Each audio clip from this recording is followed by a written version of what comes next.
ನಮ್ಮೂರ ಬಾನುಲಿಯ ಸಮಸ್ತ ಕೇಳುಗರಿಗೆ ನಮಸ್ಕಾರ. ಇದೀಗ ನೀವು ಕೇಳಲಿದ್ದೀರಿ LKG, UKG ಶಿಶುಪಾಲನಾ ಗೃಹಗಳ ಶಿಕ್ಷಕಿಯರಿಗಾಗಿ ಮತ್ತು ಅಂಗನವಾಡಿ ಕಾರ್ಯಕರ್ತೆಯರಿಗಾಗಿ ಮಾರ್ಗದರ್ಶಿ ಸಮಗ್ರ ಪದ್ಧತಿ ಶಾಲಾ ಪೂರ್ವ ಶಿಕ್ಷಣ ಕೈಪಿಡಿ ಕುರಿತು ಮಾಹಿತಿ ಮಹಿಳಾ ಕಲ್ಯಾಣ ಸಂಸ್ಥೆ ಬೆಳಗಾವಿಯ ಸಂಸ್ಥಾಪಕರಾದಂತಹ ಶ್ರೀಯುತ MS ಚೌಗ್ಲಾ ಅವರಿಂದ.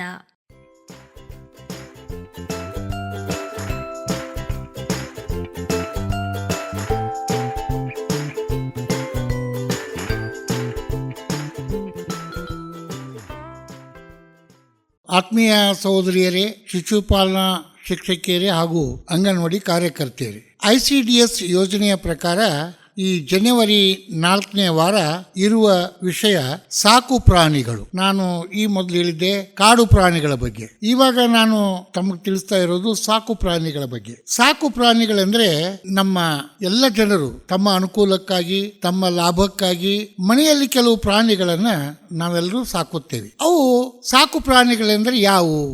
ಮನೆಯಲ್ಲಿ ಹಾಲು ಹೈನಕ್ಕಾಗಿ ಆಗಲಿ, ರೈತ ತನ್ನ ಕೃಷಿಯ ಕೆಲಸಕ್ಕಾಗಲಿ, ಅಥವಾ ಪೊಲೀಸರು ಅಪರಾಧಿಗಳನ್ನು ಹಿಡಿಯಲಿಕ್ಕಾಗಲಿ, ನಮ್ಮ ಕಾಳು ಕಡಿಗಳನ್ನು ಜೋಪಾನವಾಗಿಟ್ಟುಕೊಳ್ಳಲು, ಬಟ್ಟೆಗಳನ್ನು ಜೋಪಾನವಾಗಿಟ್ಟುಕೊಳ್ಳಲಾಗಲಿ, ನಾವು ಬೇರೆ ಬೇರೆ ಪ್ರಾಣಿಗಳನ್ನ ನಾವು ಸಾಕುತ್ತೇವೆ. ಉದಾಹರಣೆಗೆ ಎಮ್ಮೆ, ಎತ್ತುಗಳು, ಆಕಳು, ನಾಯಿ, ಕುರಿ, ಬೆಕ್ಕು, ಒಂಟೆ, ಕತ್ತೆ, ಈ ತರದ ಎಲ್ಲ ಪ್ರಾಣಿಗಳನ್ನ ನಮ್ಮ ಅನುಕೂಲಕ್ಕಾಗಿ ನಾವು ಸಾಕುತ್ತೇವೆ. ಈ ಬಗ್ಗೆ ಮಕ್ಕಳಿಗೆ ಸಾಕು ಪ್ರಾಣಿಗಳ ಹೆಸರುಗಳನ್ನ ಹೇಳುವ ಮೂಲಕ ಮತ್ತು ಪುಸ್ತಕದಲ್ಲಾಗಲಿ ಚಾರ್ಟ್ಗಳಲ್ಲಾಗಲಿ ಆ ಚಿತ್ರಗಳನ್ನ ತೋರಿಸಿ ಆ ಪ್ರಾಣಿಗಳ ಹೆಸರುಗಳನ್ನ ನಾವು ಅವರಿಗೆ ಪರಿಚಯ ಮಾಡಿಕೊಡ್ಬೇಕಾಗ್ತದೆ. ಈ ಸಾಕು ಪ್ರಾಣಿಗಳನ್ನ ನಾವು ಒಂದೊಂದೇ ವಿಚಾರ ಮಾಡ್ತಾ ಹೋದ್ರೆ, ಉದಾಹರಣಾರ್ಥವಾಗಿ ಎಮ್ಮೆಗೆ ಕಾಲುಗಳೆಷ್ಟು, ಬಾಲ ಎಷ್ಟು, ಅದರ ಆಹಾರ ಏನು, ಅದು ಹುಲ್ಲು ತಿಂತದೆ, ಆಮೇಲೆ ನಾವು ಕೊಟ್ಟಂತ ಆಹಾರ ಪದಾರ್ಥನೂ ಕೂಡ ತಿಂತದೆ, ಜೊತೆಗೆ ಕಬ್ಬಿನ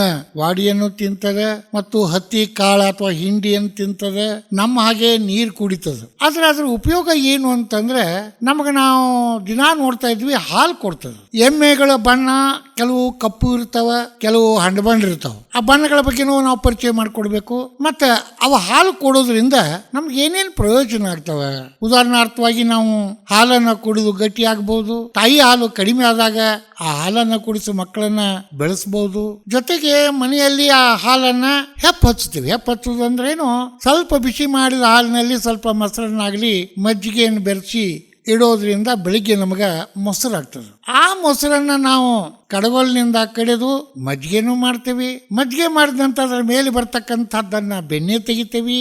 ಬೆಣ್ಣೆಯನ್ನ ಕಾಯಿಸಿ ನಾವು ತುಪ್ಪವನ್ನು ಮಾಡುತ್ತೇವೆ. ಸೊ ಈ ತರ ಮಕ್ಕಳಿಗೆ ನಾವು ಎಲ್ಲ ಹಾಲಿನಿಂದ ಆಗುವ ಉಪಯೋಗಗಳನ್ನ ತಿಳಿಸೋದ್ರ ಜೊತೆಗೆ ಕೆಲವು ಜನರು ಏನ್ ಮಾಡ್ತಾರೆ ಅಂದ್ರೆ ಹಾಲನ್ನ ಡೇರಿಗೆ ಹಾಕ್ತಾರೆ ಅಥವಾ ಹೋಟೆಲ್ಗಳಿಗೆ ಹಾಕ್ತಾರೆ. ಸೊ ಅದರಿಂದ ನಮ್ಮ ರೈತರು ಕೃಷಿಯ ಜೊತೆಗೆ ಈ ಹಾಲಿನ ಒಂದು ಉದ್ಯೋಗ ಮಾಡೋದ್ರ ಜೊತೆಗೆ ಅವರಿಗೆ ಆರ್ಥಿಕವಾಗಿ ಒಂದು ಹಣ ಸಿಗ್ತದೆ. ಆಮೇಲೆ ಈಗ ಕತ್ತೆಗಳನ್ನ ಕೆಲವರು ಅಗಸರು ಅಂದ್ರೆ ಬಟ್ಟೆ ತೊಳೆಯುವವರು ಬಟ್ಟೆಗಳನ್ನು ಏರಿಕೊಂಡು ಹೊಳೆ ಹಳ್ಳ ಅಥವಾ ಬಾವಿಗಳಿಗೆ ಹೋಗಿ ಬಟ್ಟೆಯನ್ನು ತೊಳ್ಕೊಂಡು ಬರ್ತಾರೆ. ರೈತ ಎತ್ತುಗಳನ್ನ ಕೃಷಿಗಾಗಿ ಅಂದ್ರೆ ಗಳೆ ಹೊಡ್ಯಕ್ಕಾಗ್ಲಿ, ಚಕ್ಕಡಿಯನ್ನು ಓಡಿಸ್ಲಿಕ್ಕಾಗ್ಲಿ, ಈ ತರ ಎಲ್ಲ ಅವನ್ನ ಉಪಯೋಗ ಮಾಡಿಕೊಂಡು ತನ್ನ ಕೃಷಿ ಕೆಲಸವನ್ನ ಅಥವಾ ರೈತಕಿ ಕೆಲಸಗಳನ್ನ ಅವು ಮಾಡ್ತಾರೆ. ನಾಯಿಗಳನ್ನು ನಾವು ಸಾಕ್ತಿವಿ. ನಾಯಿ ಸಾಕೋದ್ರಿಂದ ನಮ್ಮ ಮನೆಗೆ ಕಳ್ಳರು ಕಾಕರು ಬರಲಾರ್ದಂಗ ಅವು ಎಚ್ಚರಿಕೆ ಮಾಡ್ತಾವೆ. ಜೊತೆಗೆ ಪೊಲೀಸ್ ಇಲಾಖೆಯೊಳಗೆ ವಿಶೇಷವಾಗಿ ತರಬೇತಿಯನ್ನು ಪಡೆದಂತ ನಾಯಿಗಳನ್ನ ಇಟ್ಕೊಂಡಿರ್ತಾರೆ. ಯಾಕಂತಂದ್ರೆ ಆ ನಾಯಿಗಳು ವಾಸನೆಯ ಮೂಲಕ ಕರೆಕ್ಟ್ ಆಗಿ ಆ ಕಳ್ಳರನ್ನ ಹಿಡಿತಾವ. ಮತ್ತೆ ಅಪರಾಧಗಳನ್ನ ಮಾಡಿದಾಗ ಅಂತ ಅಪರಾಧಿಗಳನ್ನ ಹಿಡಿಯಲು ಕೂಡ ನಾಯಿಗಳನ್ನ ನಾವು ಬಳಸ್ತಾ ಇದ್ದೀವಿ. ಮತ್ತೆ ನಮ್ಮ ಮನೆಯಲ್ಲಿರ್ತಕ್ಕಂಥ ಕಾಳುಗಳನ್ನಾಗ್ಲಿ ಅಥವಾ ಧಾನ್ಯಗಳನ್ನಾಗ್ಲಿ, ಒಳ್ಳೊಳ್ಳೆ ಬಟ್ಟೆಗಳನ್ನ ನಾವು ಸರಿಯಾಗಿ ಇಟ್ಕೊಳ್ಳಿಕ್ಕೆ ಮನೆಯಲ್ಲಿ ಬೆಕ್ಕ ಸಾಕ್ತೀವಿ. ಬೆಕ್ಕ ಇಲಿಯನ್ನ ಹಿಡಿತದ. ಆ ಇಲಿಗಳ ಕಾಟ ನಮಗ ಕಡಿಮೆ ಆಗ್ತದೆ. ಸೊ ಈ ರೀತಿ ನಾವು ಬೇರೆ ಬೇರೆ ಉದಾಹರಣಾರ್ಥವಾಗಿ ಕುದುರೆಗಳನ್ನ, ಒಂಟೆಗಳನ್ನು ಕೂಡ ಬಳಸ್ತೀವಿ. ಈ ಕುದುರೆಗಳನ್ನ ಈ ಹಿಂದಿನ ಕಾಲದಲ್ಲಿ ಟಾಂಗಾ ಅಂತ ಓಡಿಸ್ತಿದ್ರು. ಅವು ನಮಗ ಪ್ರಯಾಣಕ್ಕಾಗಿ ಬಹಳ ಸಹಾಯಕವಾಗ್ತವೆ. ಇನ್ನು ಮದುವೆ ಮೆರವಣಿಗೆಗಳಲ್ಲಿ ಕೂಡ ಅಥವಾ ಒಂದು ವಿಶೇಷ ಕಾರ್ಯಕ್ರಮಗಳಲ್ಲಿ ಕೂಡ ನಾವು ಕುದುರೆಗಳನ್ನ ಶೃಂಗಾರ ಮಾಡಿ ಆ ವಧುವರನ್ನ ಅದರ ಮೇಲೆ ಕೂಡಿಸಿ ಊರು ತುಂಬೆಲ್ಲ ಒಂದು ಮೆರವಣಿಗೆಯನ್ನು ಮಾಡ್ತಕ್ಕಂಥ ವಿಶೇಷವಾದಂತ ಒಂದು ಕಾರ್ಯಕ್ರಮಗಳು ನಡೀತಾವೆ. ಅದರಂತೆ ಕೆಲವು ಸಲ ಏನ್ ಮಾಡ್ತಾರೆ, ಈ ಕತ್ತೆಗಳನ್ನ ಈ ಬೀಸು ಕಲ್ಲ ಆಮೇಲೆ ಕುಟ್ಟು ಕಲ್ಲುಗಳನ್ನು ಹೇರಿಕೊಂಡು ಬೇರೆ ಬೇರೆ ಸ್ಥಳಗಳಿಗೆ ಒಯ್ಯಲಿಕ್ಕೆ ಕತ್ತೆಗಳನ್ನು ಕೂಡ ನಾವು ಉಪಯೋಗ ಮಾಡ್ತೀವಿ. ಸೊ ಇವು ಎಲ್ಲ ಪ್ರಾಣಿಗಳ ಬಣ್ಣ, ಆಕಾರ, ಅಂಗಾಂಗಗಳ ಬಗ್ಗೆ ಮಕ್ಕಳಿಗೆ ನಾವು ವಿವರಿಸುವುದು ಒಳ್ಳೆಯದು. ಇನ್ನು ಹಾಲಿನಿಂದ ನಾವು ಮಕ್ಕಳಿಗೆ ನಾವು ಚಹಾ ಮಾಡುತ್ತೇವೆ, ಕಾಫಿ ಮಾಡುತ್ತೇವೆ, ಪಾಯಸ ಕೂಡ ಹಾಲಿನಿಂದ ಮಾಡ್ತಾರೆ. ಸೊ ಈ ತರ ಎಲ್ಲ ವಿಚಾರಗಳನ್ನ ಮಕ್ಕಳಿಗೆ ನಾವು ತಿಳಿಸ್ಬೇಕಾಗ್ತದೆ. ಆಮೇಲೆ ಕೆಲವು ಸಲ ಈ ನಾಯಿಗಳು ಮಲಗಿದಾಗ ನಮ್ಮ ಸಣ್ಣ ಸಣ್ಣ ಮಕ್ಕಳು ಕಲ್ಲು ಹೊಡಿತಾರೆ. ಕಲ್ಲು ಹೊಡೆದಾಗ ಅದು ಸಿಟ್ಟಿಗೆ ಬಂದು ಆ ಮಕ್ಕಳನ್ನ ಕಚ್ಚತಕ್ಕಂತ ಸಂದರ್ಭಗಳು ಎಷ್ಟೋ ಇವತ್ತು ನಾವು ಪೇಪರ್ಗಳಲ್ಲಿ, ಟಿವಿಗಳಲ್ಲಿ ನೋಡ್ತಾ ಇದ್ವಿ. ಈ ಬಗ್ಗೆ ಕೂಡ ಮಕ್ಕಳು ಎಚ್ಚರ ಇರಬೇಕನ್ನೋದನ್ನು ಕೂಡ ನಾವು ಅವರಿಗೆ ಹೇಳಬೇಕಾಗ್ತದೆ. ಇನ್ನು ಮನೆ ವಾಸ್ತುಶಾಂತಿಗಳು ನಡೆದಾಗ ಆಕಳವನ್ನ ಆ ಮನೆಯಲ್ಲಿ ತಂದು ಪೂಜೆ ಮಾಡಿ ಆ ಮನೆಯಲ್ಲಿ ಒಂದು ಕಡೆಯಿಂದ ಹಾಯಿಸಿ ಇನ್ನೊಂದು ಕಡೆಗೆ ತರುವಂತ ಪದ್ಧತಿಯನ್ನು ಕೂಡ ನಾವು ನೋಡ್ತಾ ಇದ್ದೀವಿ. ಈ ಸಾಕು ಪ್ರಾಣಿಗಳ ಜೊತೆಗೆ ಈಗ ಉದಾಹರಣಾರ್ಥವಾಗಿ ಕುರಿ, ಒಬ್ಬೊಬ್ಬ ಕುರಿಗಾರ 100,000 ಕುರಿಗಳನ್ನ ಕಾಯ್ತಾರೆ. ಅವುಗಳನ್ನ ಹೊಲಗಳಲ್ಲಿ ಹೋಗಿ ಮಲಗಿಸ್ತಾರೆ. ಆ ಒಂದು ಹೊಲದಲ್ಲಿ ಮಲಗೋದ್ರಿಂದ ನಮ್ಮ ಕೃಷಿ ಉತ್ಪನ್ನ ಹೆಚ್ಚಾಗ್ತದೆ.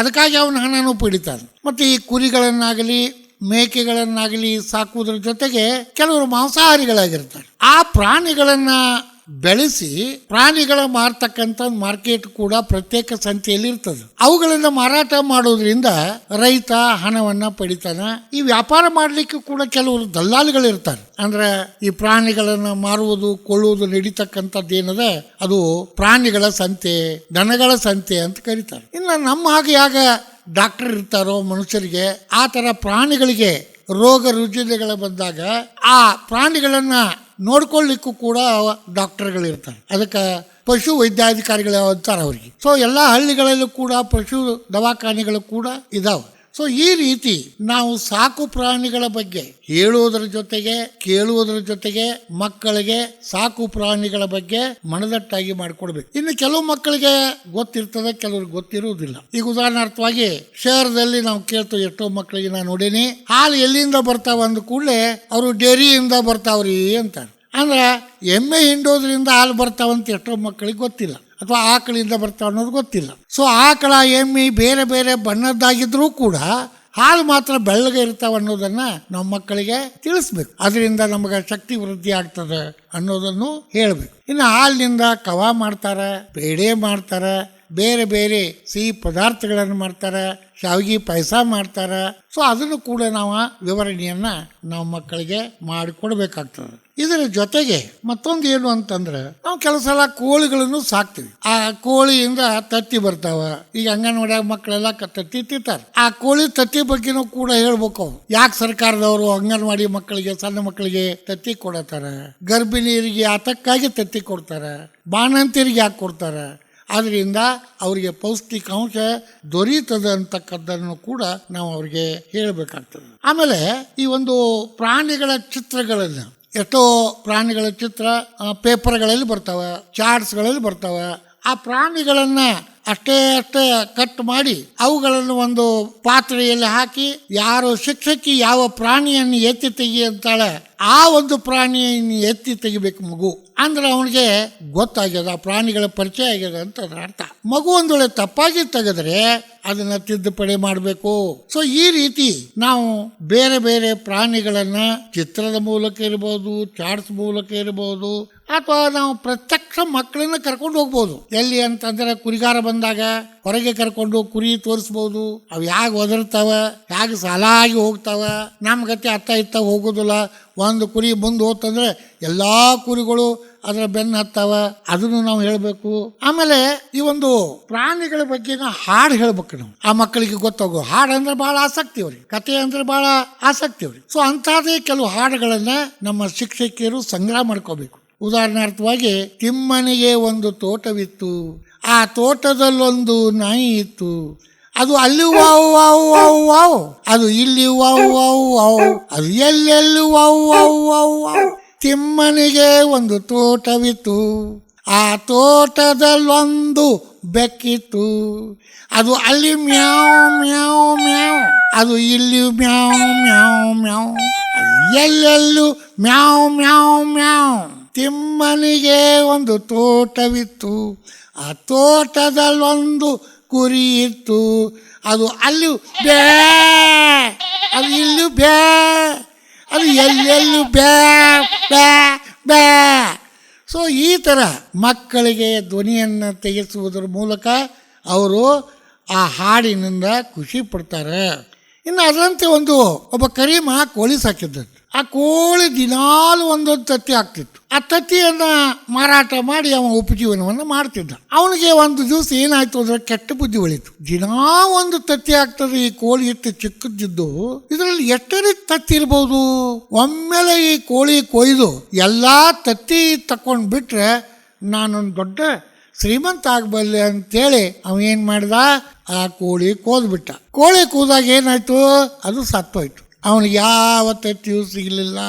ಸೊ ಈ ರೀತಿ ನಾವು ಅತಿ ಆಸೆ ಪಡುವುದರಿಂದ ಅತಿ ಆಸೆ ಗತಿಗೆಡಿಸಿತು ಅಂತಕ್ಕಂಥ ಮಾತು ನಮಗೆ ನೆನಪಾಗ್ತದೆ. ಸೊ ಆ ಥರ ಯಾವ್ದಾವ್ದು ನಿಮ್ಮ ಕಡೆಗೆ ಬೇರೆ ಬೇರೆ ಹಾಡುಗಳದಾವೋ ಅಂಥವುಗಳನ್ನು ಸಂಗ್ರಹ ಮಾಡಿ ಅವುಗಳನ್ನು ಮಕ್ಕಳಿಗೆ ಹೇಳೋದ್ರಿಂದ ಅವರ ಭಾಷಾ ಬೆಳವಣಿಗೆ ಆಗ್ತದೆ, ಭಾವನಾತ್ಮಕ ಸೃಜನಾತ್ಮಕ ಬೆಳವಣಿಗೆ ಆಗಲಿಕ್ಕೆ ಸಾಧ್ಯ ಆಗ್ತದೆ. ಇನ್ನು ಎಲ್ಲ ಪ್ರಾಣಿಗಳ ಬಗ್ಗೆ ಹಾಡು ಹೇಳ್ಬೇಕಂತ ನಾನೇನು ಹೇಳೋದು, ಯಾಕಂದರೆ ವೇಳೆ ನಿಮಗೆ ಕಡಿಮೆ ಇರ್ತದೆ.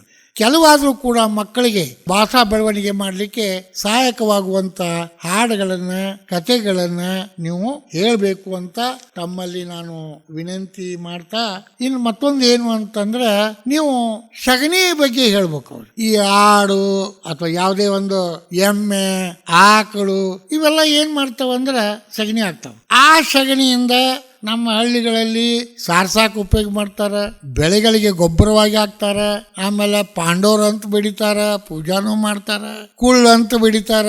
ಅದರದ್ದು ಉಪಯೋಗ ಏನೇನಾಗ್ತದೆ, ಅದ್ರಾಗ ವಿಶೇಷವಾಗಿ ಸಗಣಿ ಗೊಬ್ಬರವನ್ನ ನಾವು ರೈತರು ಕೃಷಿಗಾಗಿ ಬಳಸುವುದರಿಂದ ಅದಕ್ಕೆ ಸಾವಯವ ಕೃಷಿ ಅಂತೂ ಕರೀತಾರೆ. ಅದು ಒಳ್ಳೆ ಬೆಳೆ ಬರ್ತದೆ. ನಾವು ಬೇರೆ ಬೇರೆ ಔಷಧಗಳನ್ನು ಸಿಂಪಡಿಸಿ ಒಳ್ಳೆ ಬೆಳೆಗಳನ್ನು ಬೆಳೆಯುವುದಕ್ಕಿಂತ ಸಗಣಿ ಗೊಬ್ಬರವನ್ನು ಬೆಳೀತಾರೆ ನಮ್ಮ ರೈತರು ಅನ್ನೋದನ್ನು ಕೂಡ ಮಕ್ಕಳಿಗೆ ಹೇಳಬೇಕು.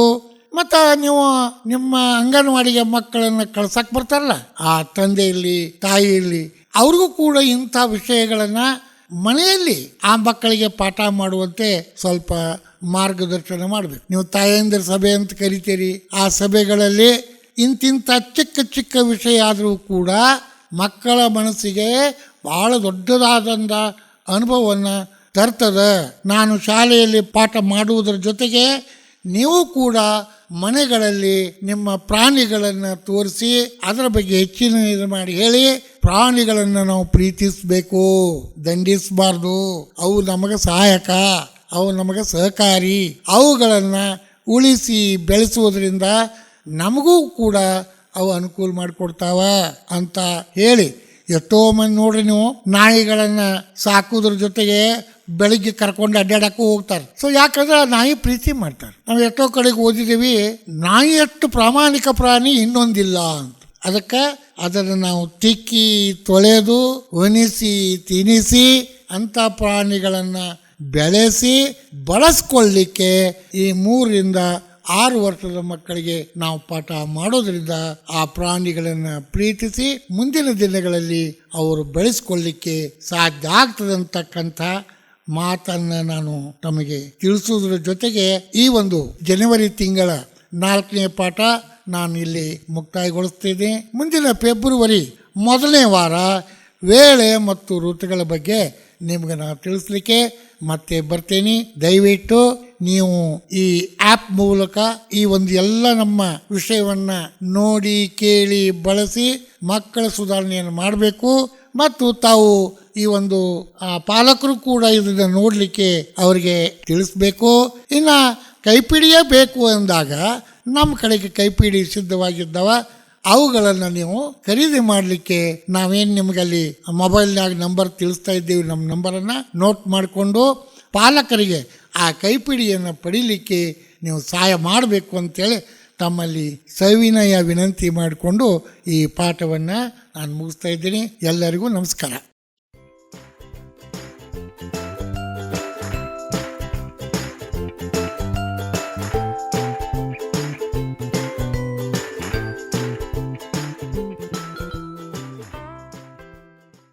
ಇದುವರೆಗೂ ಕೇಳಿದಿರಿ LKG UKG ಶಿಶುಪಾಲನಾ ಗೃಹಗಳ ಶಿಕ್ಷಕಿಯರಿಗಾಗಿ ಮತ್ತು ಅಂಗನವಾಡಿ ಕಾರ್ಯಕರ್ತೆಯರಿಗಾಗಿ ಮಾರ್ಗದರ್ಶಿ ಸಮಗ್ರ ಪದ್ಧತಿ ಶಾಲಾ ಪೂರ್ವ ಶಿಕ್ಷಣ ಕೈಪಿಡಿ ಕುರಿತು ಮಾಹಿತಿ ಮಹಿಳಾ ಕಲ್ಯಾಣ ಸಂಸ್ಥೆ ಬೆಳಗಾವಿಯ ಸಂಸ್ಥಾಪಕರಾದಂತಹ ಶ್ರೀಯುತ MS ಚೌಗ್ಲಾ ಅವರಿಂದ. ಈ ವಿಷಯದ ಕುರಿತು ಹಾಗೂ ಇಂದಿನ ಕಾರ್ಯಕ್ರಮದ ಕುರಿತು ನಿಮಗೇನಾದ್ರೂ ಹೇಳೋದಿದ್ದಲ್ಲಿ ನೀವು ಬಳಸಬೇಕಾದಂತಹ ದೂರವಾಣಿ ಸಂಖ್ಯೆ 7090908908 7090908908. ಮುಂದಿನ ಸರಣಿಯೊಂದಿಗೆ ಮತ್ತೆ ನಿಮ್ಮನ್ನ ಭೇಟಿಯಾಗ್ತೀವಿ. ಅಲ್ಲಿವರೆಗೂ ಕೇಳ್ತಾ ಇರಿ ನಮ್ಮೂರ ಬಾನುಲಿ 90.8 ಕಮ್ಯುನಿಟಿ ರೇಡಿಯೋ ಸ್ಟೇಷನ್ ಚಿಂತೆ ಬಿಡಿ ಚಿಲ್ ಮಾಡಿ.